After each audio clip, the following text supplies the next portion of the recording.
How has the assisting been going? Lisa? Oh, disastrous. Oh. Pat, you want to go first? I just made some mistakes that like we've been pounded into our heads not to do, and I just. Oh, let's talk about those. Oh yeah. Oh my God. No, this is good. This is good. We have to do this because this is part of the assisting thing. Because if Pat made the mistake, somebody else is going to make the mistake, right?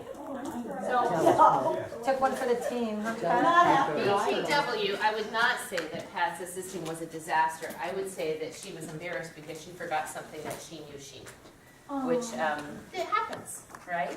So I would definitely not call it a disaster. And it's been fascinating for me to watch all of you, in certain ways, discover the same thing. Yeah? Come on, Pat. Do that down dog. Let's let that wink your pony. Let's take a look at it. Do it the way the lady was doing it, if you don't mind. Oh, yeah, yeah. Pat's good. You got to bring this down.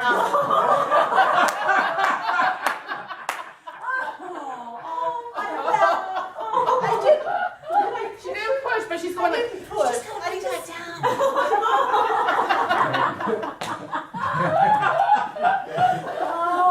Okay, do it again. God. What's the first instruction? Her feedback. Step back a little bit more. Yeah, and so Audrey came over and said, "This is hard." Okay, go ahead. Stay there, make it, yeah, okay. And what's the second instruction? Bend your knees. Already better, right? Then there's many things you could do. Yeah, thank you so much.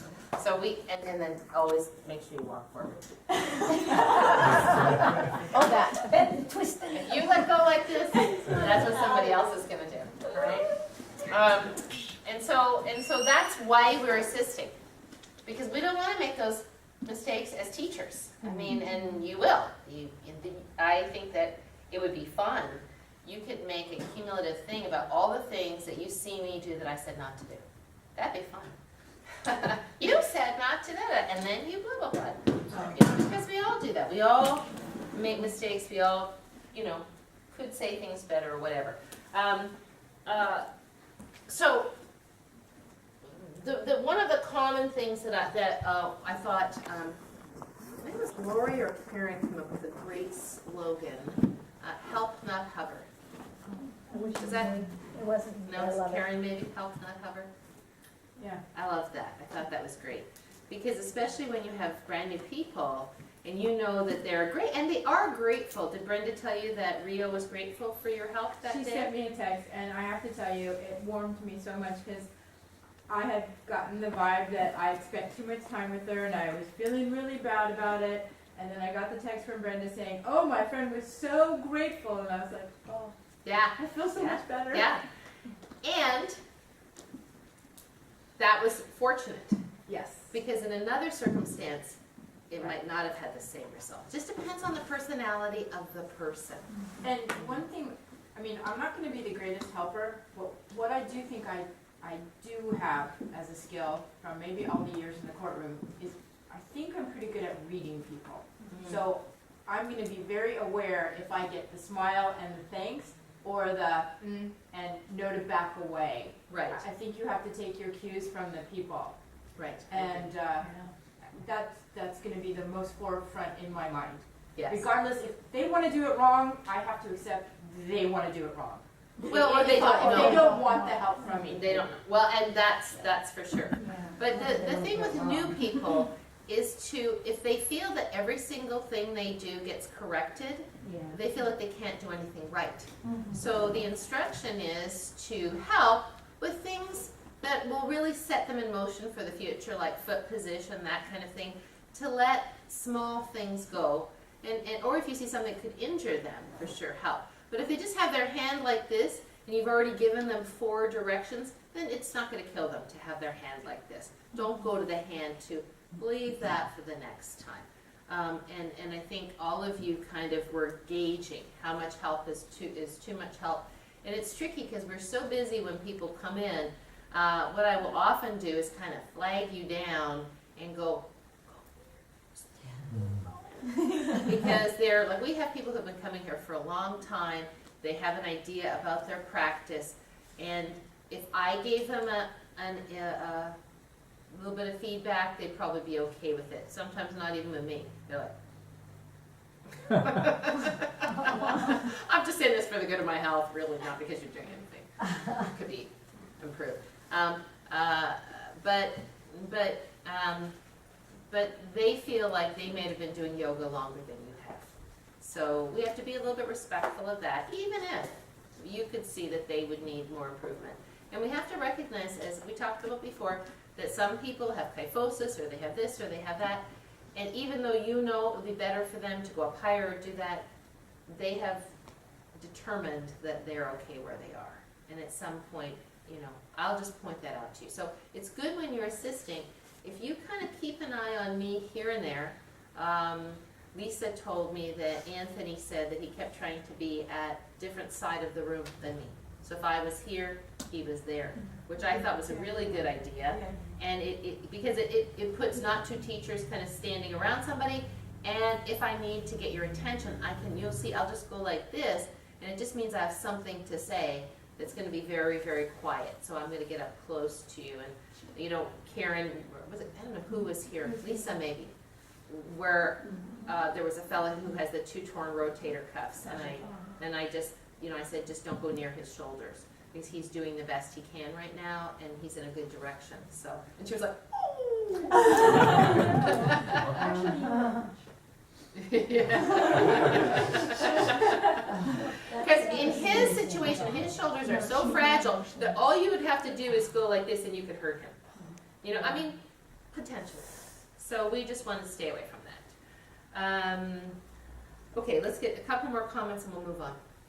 Anybody else? So along the same line of injuries, we were doing Prasarita Padottanasana, and this person was like, they had their hands on their legs and they were humping over, and I tried to, what if you, got to some blocks, and you came over thankfully, because this person had vertigo or something like that, and I was like, oh no.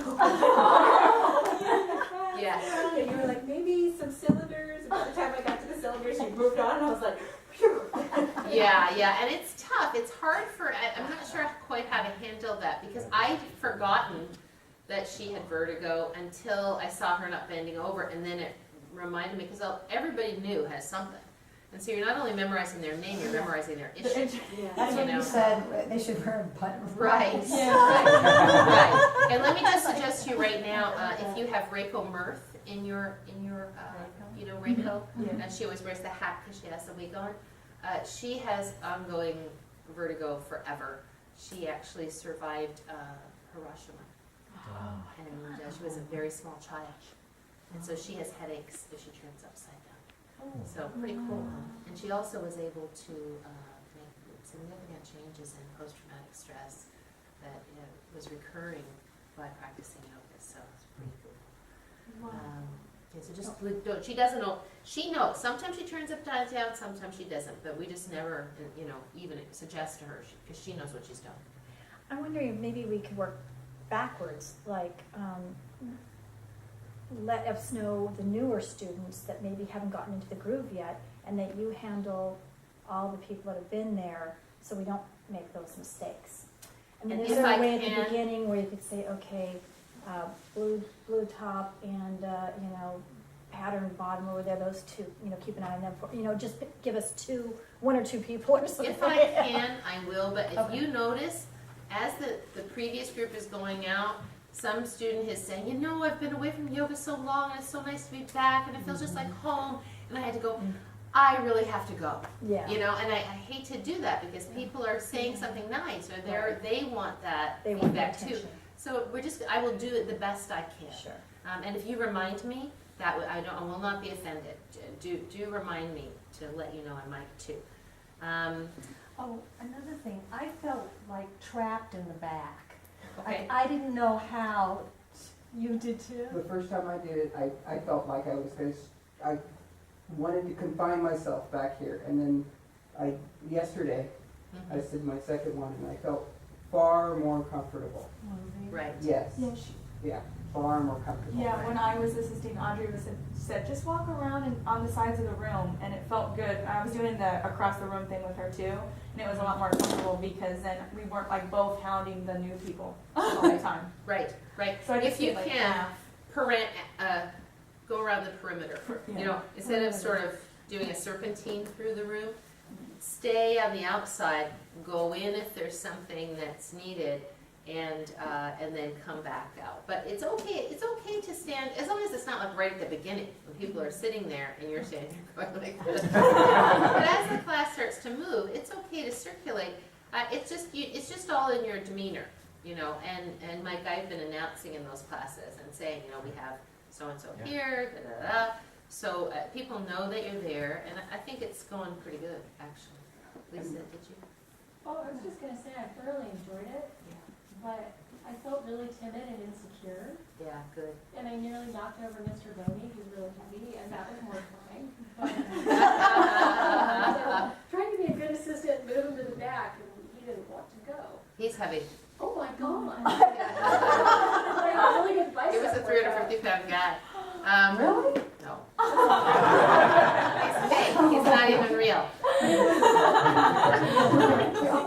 With the new, there were a couple of brand new students, and I made a few judgment calls, and I thought, okay, they're not gonna fall over, they don't look like they're gonna get hurt, I'm just gonna leave it.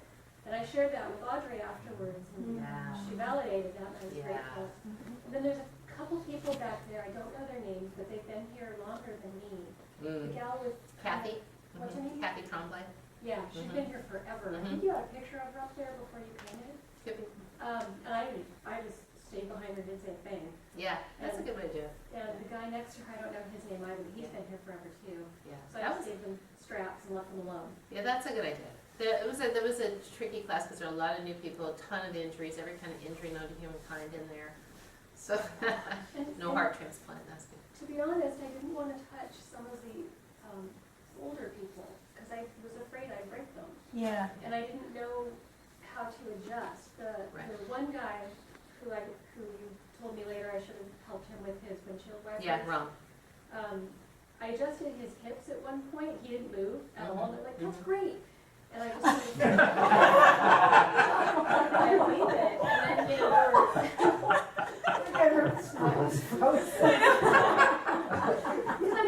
you know, it's just sort of strange. You know, you're telling somebody to do something and they're not.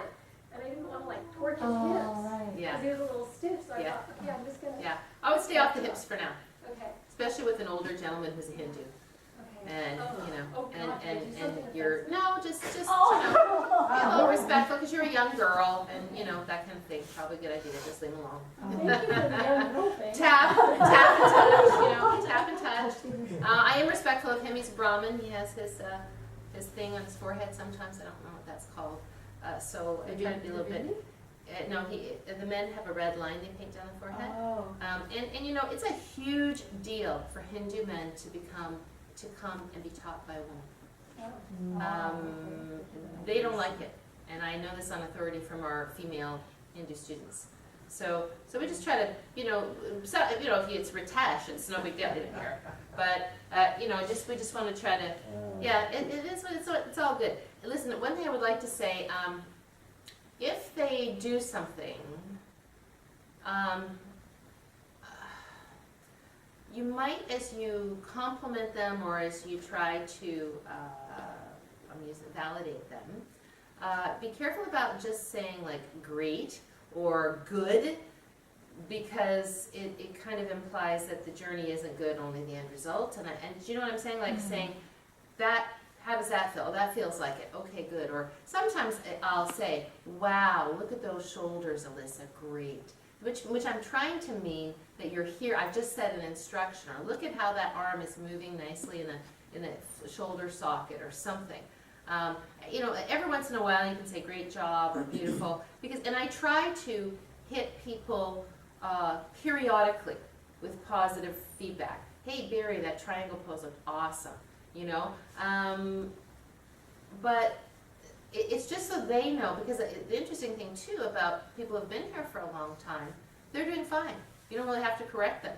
sometimes our attitude in Thomas is, I'm not even sure if you know I'm here. Which is an interesting point too, right? So, but just you know how to give feedback. Something that's more directed to the movement, yeah. Then great, you did it well, because you know. All right, let's go to sequencing, real briefly. So thank you for sending the sequences. Awesome. We got a first set and then a second set. And what I realized was that I was saying quite a few of the same things. So I took the names off, put them in Word, and sent them out with the feedback, which you can read. You know, if you read other people's, it'll make it more, give it more sense than if you just always do it on your own. We're not going to do a whole lot of sequencing coming up because you have a lot of reading to do and a lot of teaching. Poses with arms. And I still have not got the syllabus done, and I'm telling you, I am not sitting on my rear end watching TV. It's just because there's a lot of other things on my queue right now, and I'm not getting to it, but I will. So since you're not sequencing, all good. Not going to do a whole lot of sequencing. But as you're looking at your sequencing,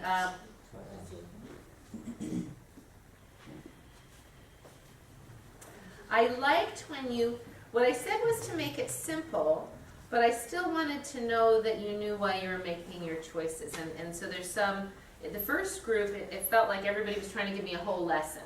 And so I wanted it simplified down from that because we hadn't really gone over warm-ups too much. We hadn't really gone over closing poses too much.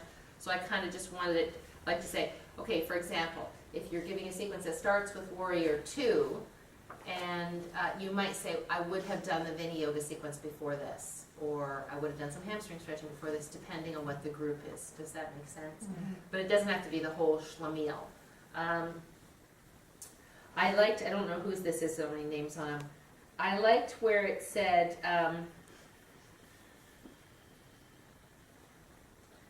I'm doing this to strengthen the abductors because we've just used that. We've been stretching the adductors, we're strengthening the abductors now. This pose releases them. That shows me that you're making choices based on biomechanics, and I like that a lot. And I thought that, and maybe it's just self-explanatory. I thought I thought my feedback was really good. I mean, because I tried to say, well, you could do this. And if you do that, well, geez, you've just done 5 standing poses. I tried to talk about the use of, like, for example, in one of the Yoga 4 practices, it was a good practice, but it was too long with a hip flexor and contraction, too long with the torso over that standing leg. It doesn't mean you couldn't do those in that sequence, but you put a little something to release it in between, yeah? So those were the kinds of things I looked at. Sometimes there was something that was incorrect. The idea that one thing stretched another when it really didn't, or one thing supported another when it really didn't. I tried to mention that. And those kinds of things are useful to know because you don't want to make those choices if they're incorrect, right? And this is the way to learn it for sure. And then I said, you know, well, if this is yoga, sometimes it would say yoga 1, and I think the distinction is it yoga 1 with a whole bunch of new people? Or is it yoga 1 with people who have been here for a while? Is it yoga 2 with people who are just coming from yoga 1? Or is it yoga 2 with people who have been here for a while? And sometimes it's a mixture of that. But in general, you're kind of making that judgment call in your yoga 2 class. Like right now, you see that in my yoga 2 class at 10 o'clock in the morning, I don't know about the evening classes because those tend to be, to me, more of a yoga 3 level. I'm teaching skills. I'm teaching how to do revolved high lunge, how to be in plank, how to do a chaturanga, so that if they do go to yoga 3, they have those skills in place. If they don't go to yoga 3, they do what they can of it. Because again, I'll just repeat that in yoga 2, we get a lot of people who understand the fundamentals of yoga 1 but cannot bear weight on the arms. They can't do a whole lot of wrist stuff, or they can't do a whole lot of kneeling. We can't kind of relegate them to a lifetime of yoga 1. How many times do they need to hear Tadasana? After about the 100,000th time, they probably have it. And some of them have been here for 15 years, 14 years. So, you know. So that And they're in yoga 1. Right, in the yoga 1. Yeah, we have people who've been Yoga One for 14 years. Cynthia would be one of them. Cynthia loves Yoga One. Noelle comes to Yoga One? Yeah. Because it's enough for them. That range of movement is enough for them. That amount of strengthening is enough for them. And Yoga One, of course, is much, how about the assisting in Ultra Gentle? Some of you assisted in Ultra Gentle. Barry, how was that for you?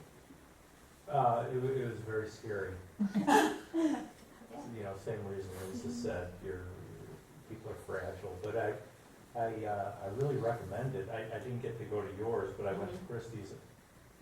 I recommend it to everyone to get a perspective of just how far scary can be. Right. And then Christie's really good, and you get a chance to watch how she makes adjustments with those kind of people. That didn't sound with those kind of people, but With older, It less was a very mobile, good- less mobile people. yeah, it was a very good experience, Mhm, and I think it would benefit everybody. And I would suggest to you, maybe Alice is more familiar with this, that at first glance, they look really fragile, which doesn't mean that you shouldn't respect them and you shouldn't be careful, but they're more hardy than they look. Don't you agree? I agree, those are my people. Yeah, because Alice has been assisting Christy for a while now, so she's used to that rhythm and that thing. And I was thinking, too bad we didn't video that class on Thursday, that overview, because I did an overview of posture for the Ultra Gentle folks, because, as I sit here like this, because how they sit it, I mean, they come for an hour once or twice a week, it's not a long time. Oh, I should have my phone on. In case Darcy's trying to call me and tell me that things are not working at the computer. So I'll just keep talking. So, you know, how they are at home is, and hopefully that massive overview I did with them. Now that was an interesting day, right? Because Ron shows up first time, didn't know him. He says, you know, I have spinal stenosis, but I think I can do it. And I'm like, so how is it right now? I will usually say, are you in any pain right now? And he says, yeah. And I said, well, how much pain would you say you're in right now? He says, about a 9. I said, well, have you, and I sent, and there were like a whole bunch of new people. So I said, do you feel comfortable being in a group class? And I said in front of a lot of people, I said, because we can't watch you the whole time. You may move in a way that could exacerbate your condition or hurt you. And he said, no, I'm going to be fine. And I think he was fine. He loved Wink and His Pony. Wink and His Pony, very good for spinal stenosis. So I sent him in. Is this a 1 or a Ultra Gentle? Ultra Gentle, yeah. We didn't do very much. I wish I could have done more. I wish I could have done more revolved triangle and stuff, but What is spinal stenosis again? it's a narrowing of the spinal column. Right. So we'll get to that when we get to injuries and conditions, yeah. And normally, I mean, we have a lot of people with spinal stenosis. It's not like it's like, oh my gosh. It's a thing. It's a real thing. But it's manageable. And sometimes, like Tom Bruscotter had surgery. He came to yoga. His back pain resolved quite a lot, but he was still having drop foot from the spinal stenosis. So he had surgery on it and is doing better than ever. So, you know, it's definitely, sometimes a surgical option good, sometimes not. All right, I'm going to start on the overview of the shoulders now. And the thing is with shoulders, and this is where we have to be careful, particularly even as you ask questions, is that everybody knows somebody who had a pain here somewhere, or a pain here somewhere. What does it mean if your shoulder hurts over here, and all of that kind of stuff, right? And so as we look at, and what I tell you about shoulders is what I would like you to know to be able to express to students. And so everything in that article you should understand, and every muscle in here you should know what it is and know what it does. You don't have to know in like huge biomechanical detail, but the shoulder is composed, the shoulder girdle is composed all of soft tissue except for the bones it supports.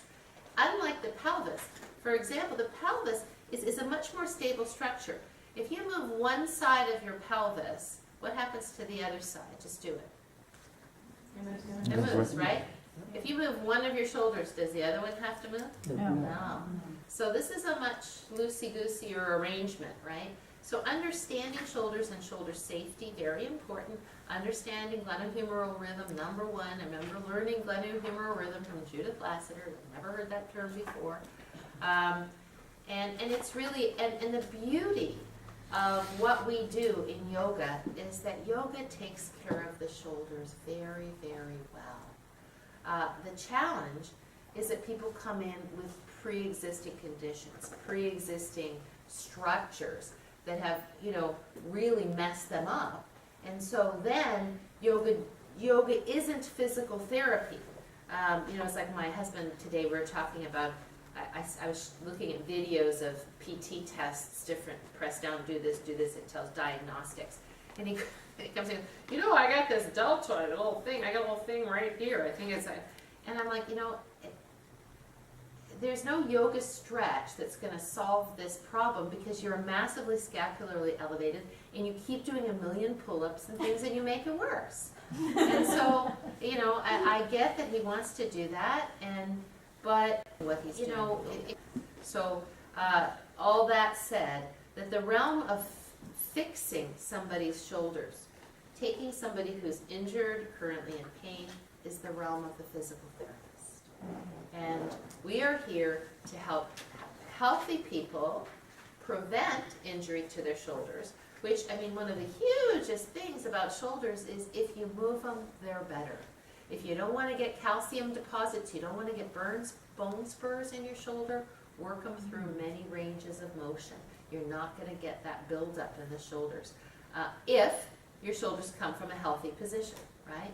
If you sit at a computer all day long and you do this and you do this, but you never lift your arm up, you never take your arm back, you never do this, you're going to have problems. There's no doubt. So problems in your shoulder or problems in your neck. I'm not saying that some people don't have bony structures in their shoulders that come from their heredity, from a trauma, a car accident, something like that. Women, from the way they carry their children in their arms a lot of the time. All of that kind of stuff. Kids with backpacks now. But in general, if you come from a healthy body and you use your shoulders in the way that yoga prescribes, you will keep your shoulders pretty healthy, barring accident. Does that make sense, right? Now, since a lot of people come in without that, we do our best to keep them safe and to mitigate their issues. And we can go a long way in that. What I will usually, though, suggest to people is to combine it with some kind of body work, some kind of soft tissue work. Myofascial release is huge. Tara, you had a shoulder issue recently, right? What was going on with your shoulder again? I think it was the bicep tendonitis. The bicep tendon. And eventually it started to, everything, my trapezius, everything kind of started to clench up. So I saw Gordon and had some of that tissue release, several visits, and just stopped using the shoulder for a little while to let it heal. Now it's my range of motion is, something. I do this, so it came from that.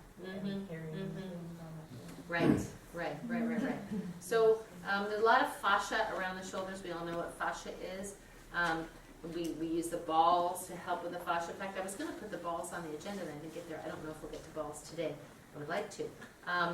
So getting somebody to work in there in areas where you can't really stretch as well. A hamstring you can stretch out really well. You can roll that out really well. But the fascia moves in different kind of like patterns or waves. And so like just rolling around in there can be okay, but if a person's on a trigger point and has a trigger point issue, then sometimes it's better to have somebody who understands the direction of the fascia to work more clearly with the thing. And I think Gordon is a good resource for that. I think he does. I haven't had anybody come to me and say, you went to Gordon for shoulders, didn't you? Was it good? Yes. Yeah. Yes. Yeah, I think he's really good for shoulders. Chiropractor or masseuse? He's a chiropractor, but he also does myofascial release. He kind of only does myofascial release. If you ask him, he'll say he does, other than very rarely, he does no more bone cracking. Right. Unless there's something that's required. So, yeah. And he's helped me with my shoulders too. But the thing is, it's not enough to just go get body work, because your posture, all the things you do, will make it recur. So postural education is huge for shoulders. Stretching and strengthening is good for shoulders, but honest to God, it's some strengthening is good. You want to have some strength because you want to stabilize your scapula. But for most people, the effect of hands in front of the body requires stretching. I mean, I can't go and push more weights to get my chest released. I have to stretch my chest, right? So let's look at the structures that constrict, the structures that move the arms, and let's see how we go from there. And we'll look at all the bones, and we'll look at everything as we go. Okay. So this is what I usually tell people. I'll just give my spiel at that, and then we'll go to things. You okay, everybody? I got the camera on there? What I first tell them is Mr. Boney has a lot of problems. So don't look at him as a model of good posture, because he's kind of Richard III-like, and he's missing some parts too. But he does, and the other thing is that he has pins holding his shoulder blades. You do not. You have soft tissue. So your shoulder blades move differently and better than Mr. Boney's do. Yay. And if you turn this to the side, it's pretty simple stuff, really. Shoulders aren't as complicated. People get nervous about shoulders. They're not that complicated. So if you think of this is your axial skeleton, right? This is called your appendicular skeleton, right? That which hangs off the axial skeleton. You think of this apparatus, the collarbones, the shoulder blades, and the arms as something that got hung and draped over the axial skeleton, right? Because the structure, the apparatus of the shoulder really is the sternum, the clavicle, the shoulder blade, and the arms, right? I mean, and all the related tissue, but those are the bones, so it's not that many, really. And if you think about it, we are unique as human beings because we fit into that group of creatures who can do this. Can your dog, cat do this?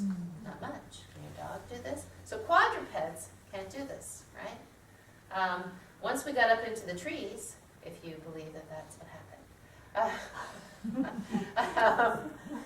we had to swing, right? So now, all of a sudden, we had to be able to do this. And so that move from quadrupedism to bipedism started to change the structure of the upper back. But we still have a lot of the same things as quadrupeds too. So in that, we need to do this a lot, and in that our body is meant to do this. What I usually say is, we are meant to be wild creatures. We're meant to throw a spear to catch our food. We're not meant to push the shopping cart at Vons, right? That's not how our body was constructed. It was constructed to have all of this range of motion. But if I will often ask my classes, I'll say, how many of you today have put your hand up over your head other than in yoga? And not many, right? Because when do you have to do, maybe if you're getting, that last piece of Halloween candy that you hid on the shelf or your cup on the top shelf. We don't hang laundry. We're not building roofs. We're not doing those things that our arms were created to do. And then how many of you have had your hands out here today yet, other than in yoga? Not many. What do we do out here? So the amount of minutes, the general rule for soft tissue is there's an accounting sheet. The amount of minutes that you hold your muscles, your soft tissue in any position will determine how your skeleton is shaped. So if you are a person who has to reach for your job like this over and over again, this chest muscle will shorten up, and unless you counter it, tighten. This scapula will be elevated, right? And your shoulder will start to comport itself like this because your body is very compliant. It says, oh my gosh, we have to do this 18 times a day.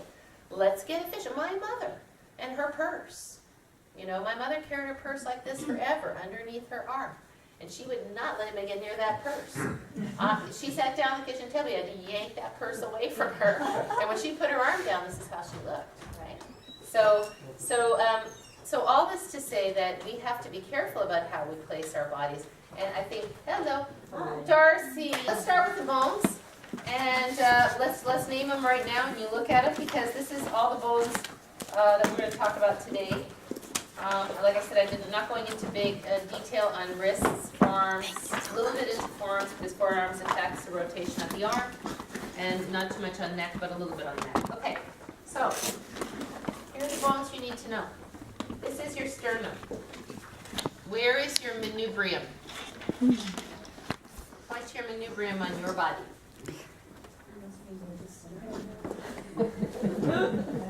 Top of the sternum. Where is your xiphoid process? Bottom of the sternum, right? And this is important for our for our six pack, right? So, but the manubrium is the top of the sternum. Where are your clavicles? Yay, good. Yeah, right? Where are your shoulder blades? You know where those are. Okay. Where is your acromion process? Where on Mr. Boney? Who wants to come point out where Mr. Boney's acromion process is? So, To the beak. No, it's not the beak. Who said the beak? No, it's not the beak. It's the shelf. it's either this one or this one. This is the clavicle. Okay, so then it's. It's this one. This one is the shelf, right? We call this the roof of the shoulder. Another word for the acromion process is the roof of the shoulder. So little shelf. So it's the ledge, and you can look on your diagram there. I gave you a diagram of the bones of the shoulder because they're useful when you're talking about rolling. This way you can cheat. You don't have to know, like, infraspinous fossa. That's okay. You don't have to know that. But you do need to know some of this. I'm telling you the ones you need to know. So here's the acromion. Here's the clavicle. It's connected by ligaments to the acromion process. We're going to look at those ligaments in a minute. And here's the scapula. Where is your coracoid process, Lisa? That little bony thing sticking out. This is the beak. Sometimes it's called the beak, right? Like a little crow's beak. See, it kind of looks like a crow head there.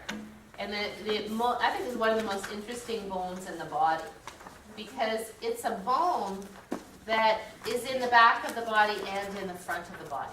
So the whole body of the scapula is in the posterior surface of the body, but the acromion process is an acromion process. This coracoid process is in the anterior surface of the body and connects to muscles in the anterior surface. And don't mix this up with your corticosteroid process. All right, yes. The supraspinatus fossa is important to know. Sometimes I call this the trough. People call it the trough. This is the little trough here at the top of the shoulder blade. Can you see it pretty well? Yeah, you can come and look. And it's important because this muscle is the most commonly torn muscle of the rotator cuff, the supraspinatus, and it comes through this trough and attaches to the head of the humerus, the upper arm bone, right? So knowing where the trough of the shoulder is good because you can actually palpate that trough.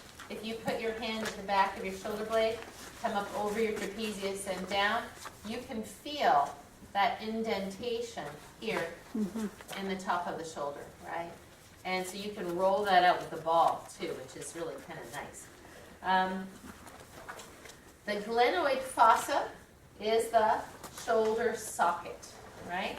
It's the inside of the shoulder ball and socket joint, but what's different about this ball and socket joint compared to the acetabulum and the femur head is that this is a much shallower joint, right? So it's just a little shallow indentation, whereas here you've got a big indentation with a big ball sticking in it, yes?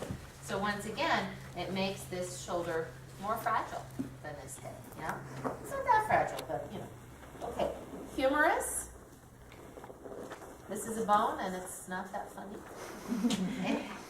Funny bone, right? It's your funny bone, it's the outside of the humerus. I wonder if they called it that because it's the humerus. I don't know. Radius and ulna. Does your radius go to your thumb or your baby finger? Thumb, yes. So that's a good way to remember it. The radius is on the thumb side, the ulna is on the baby finger side, I always think my thumb is rad, and that's how I remember it. It's good to have these little things you do to remember things, right? Yeah. Thumbs up, thumbs down, right? Thumb is rad because it helps you remember things. And the reason that the radius and the ulna are important when it comes to the shoulder and this apparatus up here, because they seem kind of far away, is that they rotate over one another, right? So when you supinate your hand like this, here's your radius, right? When you turn your hand over, your radius goes like this, right? So they turn over one another. And as they do that, how do they affect the humerus bone? Let your arm hang, if you would, one of them. And turn your thumb towards your legs. So your radius coming toward the body, which way is the humerus rotating, internally or externally? Internally, right? Then when your thumb goes out, which way does it rotate? Externally, right? So do we want, in general life, do we want the thumbs internally rotated or externally rotated? Externally. To some degree, right? What we really want is neutrality, but we don't want the thumbs turned in. This is what I call gorilla position, walking on your knuckles, right? So my general instruction is that I shouldn't be able to see your rings, because if I can see your rings, your radius is here. Your radius should be pointing straight forward, thumb pointing forward. Does that make sense? And you don't have to tell them about radius and ulna. Yes. Oh, sorry, I'm just testing you're my thinking arms about out. your arms. Yeah. Good. Yes, and we're going there. We will go to arms overhead. So, so when we turn the thumbs out, it externally rotates this bone. And getting into external and internal rotation will be kind of important. Yes. I was so happy. I hadn't really read that chapter. I've kind of gone through that book peripherally and not really looked at it that carefully. But I was super happy to hear Judith Lassiter put in print, I guess you'll hear that, read that, what Donna Farhi said, which is what I have always believed, probably because I learned it from both Donna Farhi and Judith Lassiter, come to think of it. I guess I should not take credit for that. Because, you know, when we went to that Donna Farhi workshop, Donna Farhi, also a wonderful, wonderful biomechanical teacher. Did you go that time? Darcy? Yeah, very good. So she was kind of appalled. She was kind of appalled at a lot of things because it was at Yoga Works in Westlake and there were all these girls. She's not like that. And they were standing like this. And she said, come to Tadasana. And they go, ta-da! and she said, I've noticed that it's kind of the fashion, because she's from New Zealand, it's kind of the fashion in America to do this kind of presentation of the hands and the baby fingers. And she said, this isn't really very natural to the human body. I mean, you don't walk around like this, right? And yet, in yoga, we certainly don't take our arms up like this, right? We certainly do create that external rotation of the humerus to come up, right? And we certainly do tell people shoulders up and back and down, yeah. But the thing is that this glenoid fossa sits forward. I'll read what she said because I think she says it much better than I could possibly say. Many yoga teachers do not realize that the glenoid fossa of the scapula actually faces approximately 15 degrees anteriorly forward, as well as laterally and slightly upward. This is called introversion of the shoulder joint. Note the position of the head of the humerus in yourself and in your students during the practice of Tadasana. Pulling the head of the humerus backward to face exactly laterally actually involves external rotation, is not the basic anatomical position, right? So, we do this, we externally rotate like this to counter where most people live, which is in internal rotation, right? But we don't stand in normal life with the humerus bones externally rotated, right? So the difference is, you can try it in yourself. Let's do this a little bit, because this is the stuff that you really need to understand. If you don't mind, please. Let's stand knuckles forward. Down again in a second. Stand knuckles forward. Now just put your hand on your humerus bone. turn your thumb back even more. Can you feel it rotating in? Yes. Now bring it to thumbs to thighs. Now bring thumbs forward. Now this is a neutral bone. Now turn the thumbs out. This is an externally rotating bone, right? So the good news is if you are standing and you look down like this and you see the head of the shoulder here like this, I won't show you my right side because my right side is too far forward and too high. That's natural. It's not natural to be here in this military thing, right? Which doesn't mean that we shouldn't tell people to take shoulders up and back and down 150 times a day, because we should tell them to do that. Because it counters the 3,000 times a day they do this. Does that make sense? However, and when what you know and what you tell your students is going to be different. Please don't say this is bad, because then they're going to be scared of it, right? So this is great for standing position. This is what we do to make sure that we have that available to us and that we're not like this. Does that make sense? Yeah? So just like I will tell people that standing in Tadasana is a great way to stand in yoga, because it helps you to feel your balance, to feel your alignment. In daily life, it's not the most useful because it's not as stable as cruise ship stands. Does that make sense? So we stand like this in yoga so that we can deal with the things that we need to deal with. We do this as an action to help our bodies not do what it inevitably will do, right? What is this? This is the domination of what? Which? The west. Right, this is the domination of Paschima, right? The west. And this is the closure of Purva, the east. So, and we're all going there. So it's good to do this. Oh, you are too, Mary. All day. All day long. Since I just came from there. Oh, We were in Florida. there you go, nice, good, thank you, have a seat. Okay, So, but you don't want to be standing like that all the time. you do, You don't, let me say. You don't want to be standing like this, baby fingers forward. You do want to be standing like this. You don't want to be standing like this, right?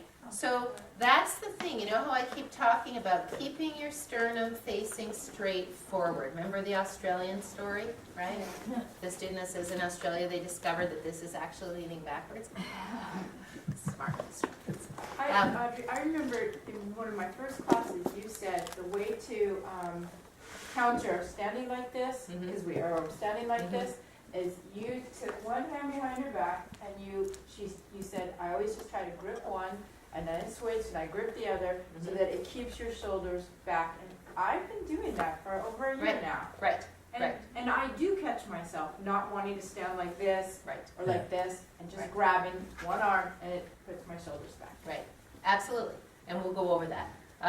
Because what we have to recognize is that this huge epidemic of rotator cuff strain that's come up, rotator cuff issues, comes from the hands forward position. People are spending more and more time in this position, in this position, in this position, right? So you can't do this enough. I'll ask every class, I go, how many times a day do you think you should do that? They go 10, I go more. 1,000, oh, maybe 50. That sounds good, yeah?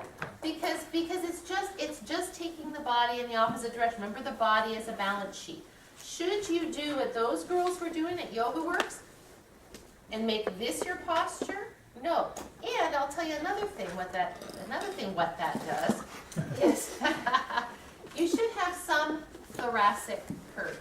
You should have a little bit of thoracic curve. And I'll never forget going to a private lesson with Gary Craftsville, because I thought I was like some super duper yogi person. He was going to tell me how wonderful I was. And he goes, well, you kind of have a military spine. You should work on that. And I went, oh, I thought I was just standing up straight. He said, well, you've been standing over straight. Why? Because as a dancer, you do this all the time, right? This is, a lot of dancers have very military spines because they're pushing this forward as they bring this back. It's very, very calming, yeah? And so it does not mean that we're gonna say to people, oh, round your back. But this was the practice he gave me.